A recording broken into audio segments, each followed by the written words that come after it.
Byfield National Park. We're going to turn down here. Won't be a big tour, but we're just going to have a little look-see.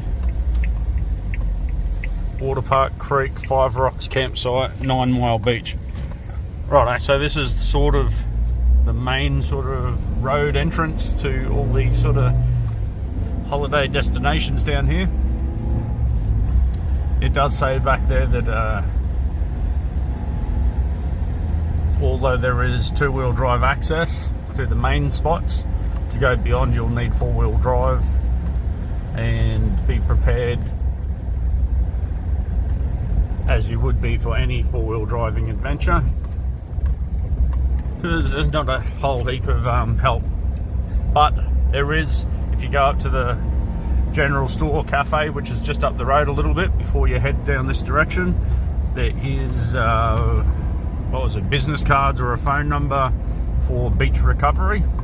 If anyone wanted to know that, it's probably worthwhile to go there and get that phone number before you come down here, if you're feeling adventurous. Lots of 4-wheel drive, well, lots of tracks through all these pine forests. There's tracks going off everywhere, so you could probably get yourself lost quite easily.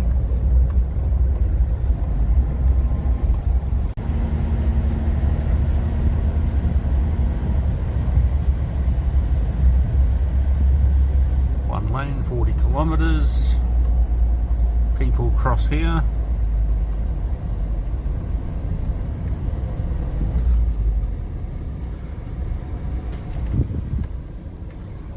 Here's an interesting little weir. Nice looking creeks.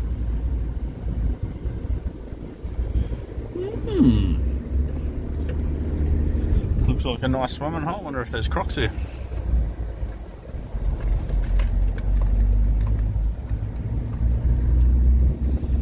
Seems like a picnic area.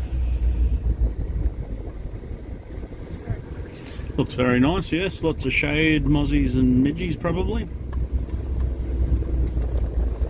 Pandanus. Fern. Maybe a palm, maybe. Okay, so there's a campground here. Yeah, let's have a look at the... Yeah, okay, so there's that beach recovery phone number just there.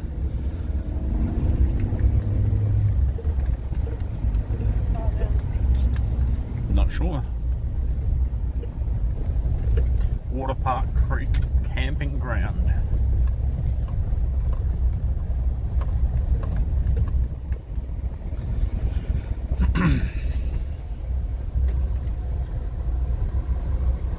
Keep left. Okay, so this is obviously a little ring road.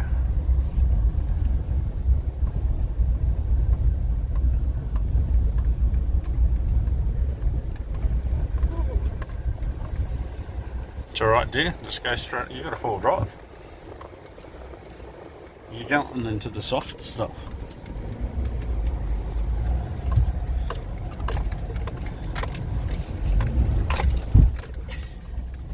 Scaredy cat.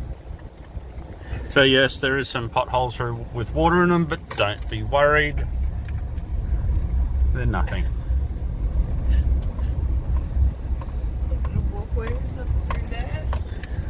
That was just the worst 4-wheel driving I've ever seen in my life.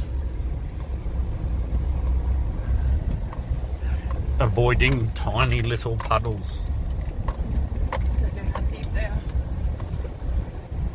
Well, I don't think your car was going to fall into it. Tiny little car.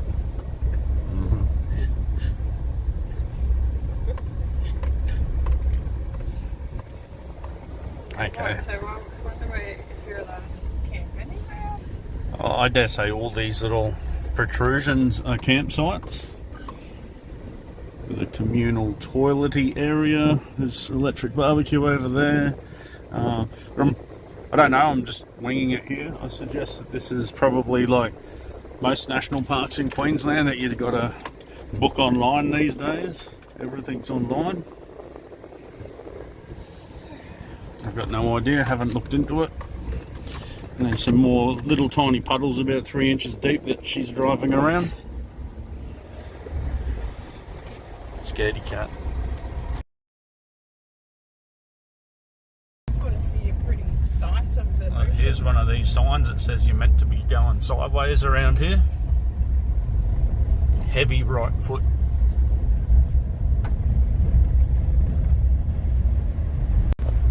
We're going to have plenty of time. Yeah, we got plenty of time.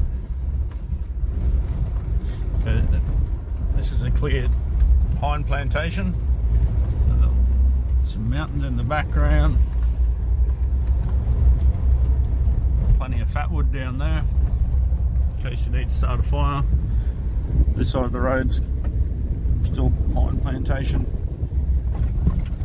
We've got about 7 kilometres to go to I don't know where, but it's at 7 kilometres. No, just at 7 kilometres of winding roads. Okay, thanks.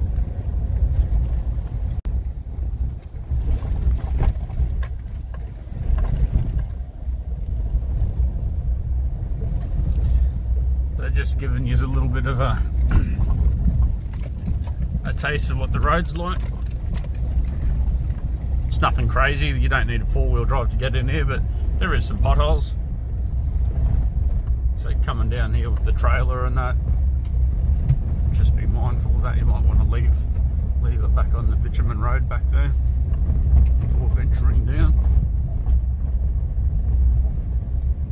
We're coming up to another patch of potholes.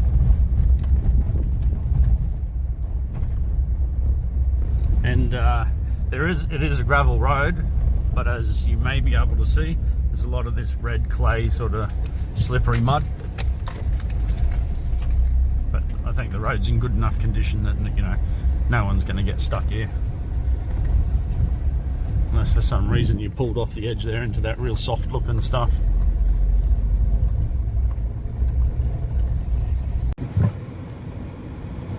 Okay.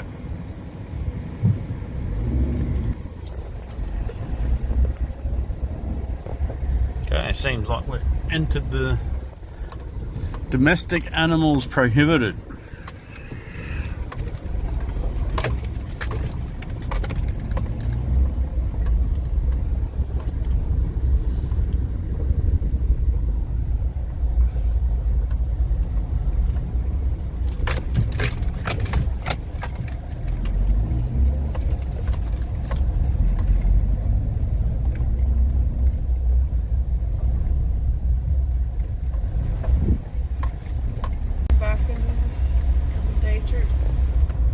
Oh, for sure.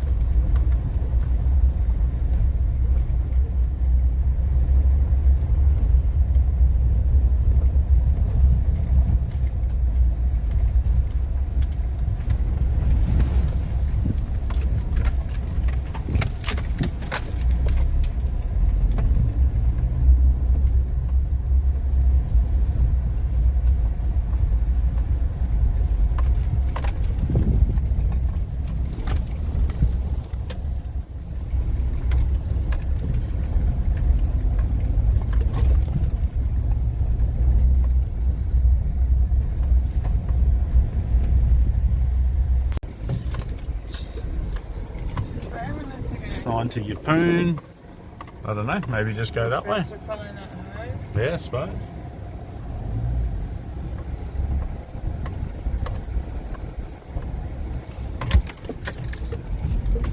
Land tenure in the national park, what's that doing here?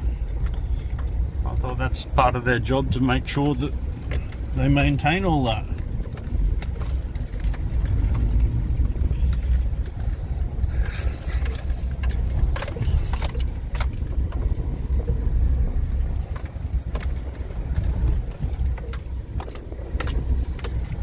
Got over here.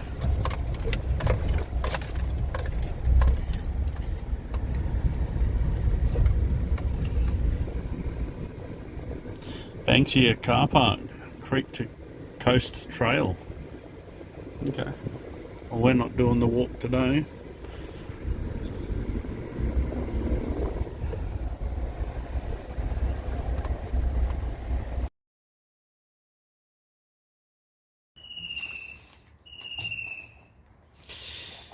Right, so we just went to the toilet, and over at the toilet at the original camping ground that I just showed you earlier, there's these camping tags.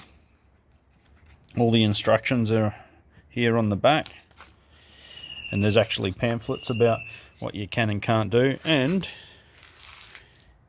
here's one of the locals coming in to suss us out. But basically, you got to fill this stuff out here and then leave this on your tent or your campsite. So yeah.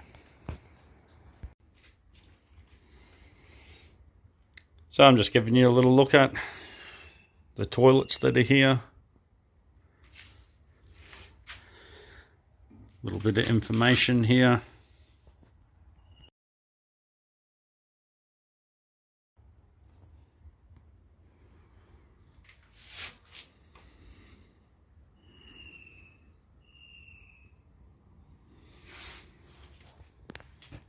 Okay, so there's no rubbish bins provided. So all rubbish has to be removed. And they ask all rubbish, food items and things like that to be stored in your vehicle, locked in your vehicle or whatever. You know, just so the drop bears and stuff don't get them. As we've seen, that bush turkey came out earlier to investigate as soon as some people turned up. So the animals obviously are used to scabbing off people. Let's turn around slowly-ish. I did not see any showers over there, so I'll say that there's no showers provided. There is a tap here, but I believe this is not potable water, or they'll say not for drinking. Not potable water, that's right. Could boil it, obviously. Here's one of the gas barbecues provided.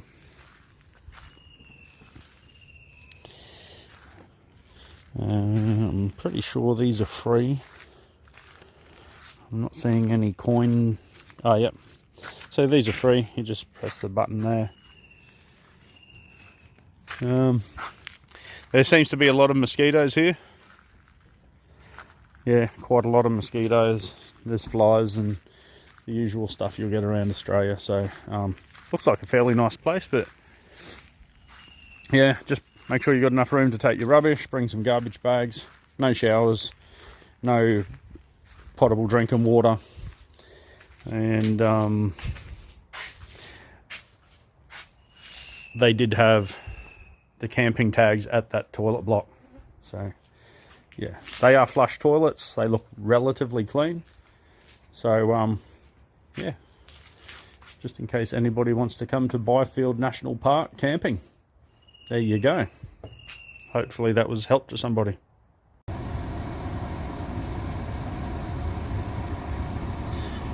Okay, when I came through here before, I was joking about the crocodiles, but actually not. There is a... Whoops. Zoom, a bit too much zoom. There is a weir just over here to the left. So maybe it's a safe bet that there's crocs on the right hand side of that little bridge. Not so much on the left, but there's nothing stopping them getting out and walking up. So yes, something to consider, especially considering there's a camping ground just over there about 70 meters.